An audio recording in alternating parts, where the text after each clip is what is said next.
വർഷങ്ങൾക്ക് മുൻപ് എപ്പോഴോ ആരോടോ പറഞ്ഞൊരു ചെറിയ കാര്യമോർത്ത് രാത്രി ഉറക്കം വരാതെ നിങ്ങൾ തിരിഞ്ഞും മറിഞ്ഞും കിടന്നിട്ടുണ്ടോ? ഉണ്ടല്ലേ? എങ്കിൽ ഈ പുതിയ വിശകലനത്തിലേക്ക് നിങ്ങൾക്ക് സ്വാഗതം.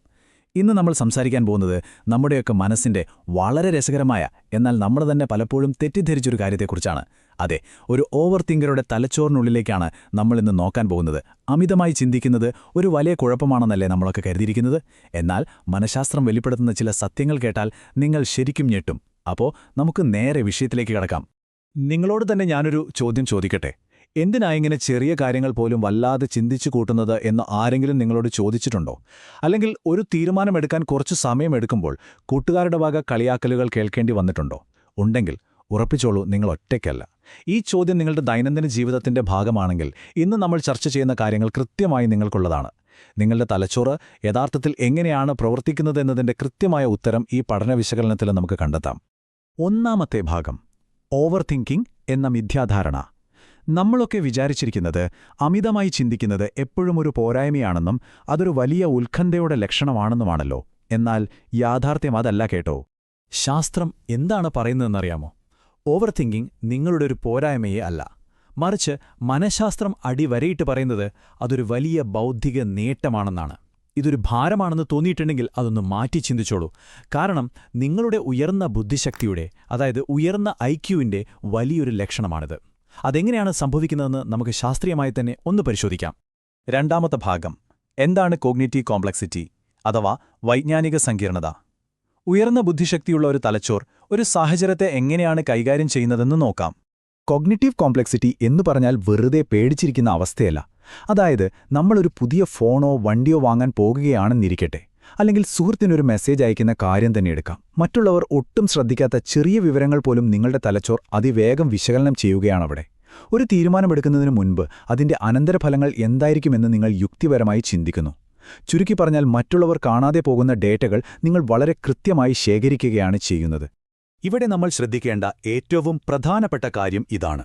നിങ്ങൾ ഇങ്ങനെ ഒരുപാട് വിവരങ്ങൾ ശേഖരിക്കുകയും ചിന്തിക്കുകയും ചെയ്യുമ്പോൾ നിങ്ങൾക്ക് സ്വന്തമായി തീരുമാനങ്ങളെടുക്കാൻ കഴിയില്ലെന്ന് മറ്റുള്ളവർക്ക് തോന്നിയേക്കാം. നിങ്ങളുടെ ഈ ആഴത്തിലുള്ള വിശകലനത്തെ അവർ ഒരുപക്ഷേ കാലതാമസമായി തെറ്റിദ്ധരിച്ചേക്കാം.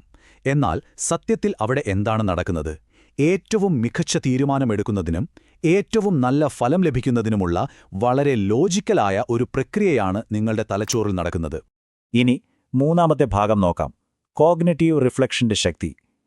പെട്ടെന്നുണ്ടാകുന്ന പ്രശ്നങ്ങളെ ഒരു ഓവർ തിങ്കർ എങ്ങനെയാണ് നേരിടുന്നതെന്നാണ് നമ്മൾ നോക്കാൻ പോകുന്നത്.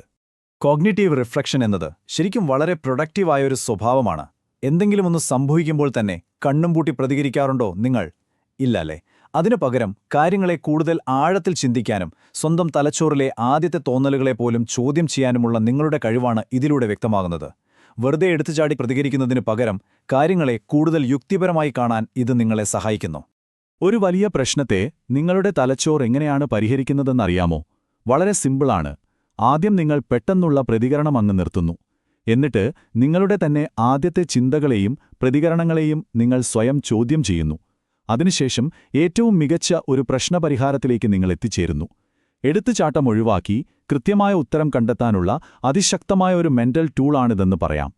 നാലാമത്തെ ഭാഗം, ബൗദ്ധിക വിനയവും അമിത ആത്മവിശ്വാസവും. എന്തിനാണ് നിങ്ങളെപ്പോഴും സ്വന്തം തീരുമാനങ്ങളെ ഇങ്ങനെ സംശയിക്കുന്നത്? അതിനു പിന്നിലെ ശാസ്ത്രം വളരെ കൗതുകകരമാണ്. ഇതിനെയാണ് സൈക്കോളജിയിൽ ബൗദ്ധിക വിനയം അഥവാ ഇന്റലക്ച്വൽ ഹ്യൂമിലിറ്റി എന്ന് വിളിക്കുന്നത്. ഉയർന്ന ബുദ്ധിശക്തിയുള്ള ആളുകൾക്ക് തങ്ങളുടെ അറിവില്ലായ്മയെക്കുറിച്ച് കൃത്യമായ ബോധ്യമുണ്ടാകും. എനിക്കെല്ലാം അറിയില്ല എന്ന തിരിച്ചറിവാണ് ഇതിന്റെ ബേസ്. ഈയൊരു തിരിച്ചറിവുള്ളതുകൊണ്ടാണ് നിങ്ങൾ വീണ്ടും വീണ്ടും ചിന്തിക്കാനും പുതിയ കാര്യങ്ങൾ പഠിക്കാനും എപ്പോഴും തയ്യാറാകുന്നത്. സത്യം പറഞ്ഞാൽ നിങ്ങൾക്ക് എന്താണ് അറിയാത്തത് എന്ന് മനസ്സിലാക്കാനുള്ള ഈ കഴിവുണ്ടല്ലോ, അതൊരു സൂപ്പർ പവർ തന്നെയാണ്. നമുക്കെല്ലാവർക്കും വലിയ വിവരമൊന്നുമില്ലെങ്കിലും എല്ലാം അറിയാമെന്ന് ധാവിക്കുന്ന ചിലരെ പരിചയമുണ്ടാകുമല്ലോ, അല്ലേ? ഇതിനെയാണ് മനഃശാസ്ത്രത്തിൽ ഡണ്ണിങ് ക്രൂഗർ ഇഫക്റ്റ് എന്ന് പറയുന്നത്. എന്നാൽ നിങ്ങളുടെ കാര്യം അങ്ങനെയല്ല. നിങ്ങളുടെ ഈ സംശയങ്ങൾക്കും തീരുമാനമെടുക്കാനുള്ള മടികൾക്കും പിന്നിൽ നിങ്ങളുടെ വലിയ ബുദ്ധിസാമർഥ്യമാണ് ഒളിഞ്ഞിരിക്കുന്നത്. സ്വന്തം അറിവില്ലായ്മയെക്കുറിച്ച് ബോധ്യമുള്ള, എപ്പോഴും പുതിയ കാര്യങ്ങൾ പഠിക്കാൻ ആഗ്രഹിക്കുന്ന ഒരു ബൗദ്ധിക വിനയമാണ് ആ സംശയങ്ങൾക്ക് പിന്നിലുള്ളത്. ഇനി അഞ്ചാമത്തെ ഭാഗം നോക്കാം, ബൗദ്ധികമായ ആകാംക്ഷയുടെ സ്വാധീനം. എന്തുകൊണ്ടാണ് നിങ്ങളുടെ തലച്ചോർ എപ്പോഴും ഇങ്ങനെ വിശ്രമമില്ലാതെ പ്രവർത്തിച്ചുകൊണ്ടിരിക്കുന്നത്? ഇതിന്റെ ഉത്തരം വളരെ ലളിതമാണ്. ലണ്ടൻ യൂണിവേഴ്സിറ്റിയിൽ നടന്ന പഠനങ്ങൾ പറയുന്നത് ഈ ഓപ്പൺനെസ് ടു എക്സ്പീരിയൻസ് എന്നത് ഉയർന്ന ബുദ്ധിശക്തിയുടെ വളരെ പ്രധാനപ്പെട്ടൊരു ലക്ഷണമാണെന്നാണ്. അതായത് പുതിയ കാര്യങ്ങൾ അറിയാനും ഭാവനകൾക്കും ഒക്കെയുള്ള നിങ്ങളുടെ ആ വലിയ വിശപ്പ്, ഒപ്പം കാര്യങ്ങൾ എങ്ങനെയാണ് സംഭവിക്കുന്നതെന്നും എന്തുകൊണ്ടാണ് അങ്ങനെയായതെന്നും അറിയാനുള്ള അടങ്ങാത്ത താൽപ്പര്യം. ഇതാണ് ശരിക്കും പറഞ്ഞാൽ നിങ്ങളുടെ ആഴത്തിലുള്ള ചിന്തകളെ മുന്നോട്ട് കൊണ്ടുപോകുന്ന യഥാർത്ഥ ഇന്ധനം. അതുകൊണ്ട് ഇനിയെങ്കിലും നിങ്ങളൊരു കാര്യം മനസ്സിലാക്കുക.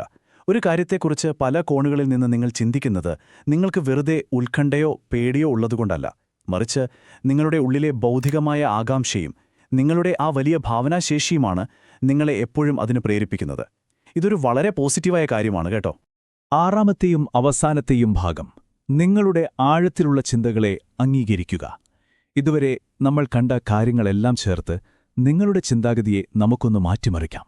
നമ്മൾ ചർച്ച ചെയ്ത ഈ 4 പ്രധാന കാര്യങ്ങൾ എപ്പോഴും ഓർക്കുക. 1. Cognitive complexity. 2. Cognitive reflection. 3. ബൗദ്ധിക വിനയം. പിന്നെ 4. Openness to experience. ഈ 4 കാര്യങ്ങളും യാതൊരു സംശയവുമില്ലാതെ തെളിയിക്കുന്നത് ഒരൊറ്റ കാര്യമാണ്. നിങ്ങൾക്ക് ലഭിച്ചിട്ടുള്ളത് ഒരു കുറവോ പോരായ്മയോ അല്ല, മറിച്ച് ശാസ്ത്രീയമായി തെളിയിക്കപ്പെട്ട ഒരു വലിയ ബൗദ്ധിക നേട്ടമാണെന്നാണ്. ഇന്നത്തെ ഈ വിശകലനത്തിൽ നിന്നും നിങ്ങൾ ഉൾക്കൊള്ളേണ്ട ഏറ്റവും പ്രധാനപ്പെട്ട കാര്യം ഇതാണ്. അടുത്ത തവണ ഏതെങ്കിലും ഒരു കാര്യത്തെക്കുറിച്ച് അമിതമായി ചിന്തിക്കുമ്പോൾ അതിനെയോർത്ത് സ്വയം കുറ്റപ്പെടുത്തുന്നത് ഇനിയെങ്കിലും അങ്ങ് നിർത്തുക.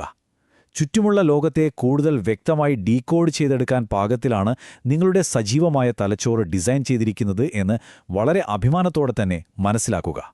അപ്പോൾ എപ്പോഴും ഓർക്കുക, നിങ്ങൾക്ക് വെറുമൊരു ഉത്കണ്ഠയുടെ പ്രശ്നമല്ല ഉള്ളത്, മറിച്ച് കൂടുതൽ ആഴത്തിൽ ചിന്തിക്കാനുള്ള വലിയൊരു കഴിവാണ് നിങ്ങൾക്ക് ലഭിച്ചിട്ടുള്ളത്.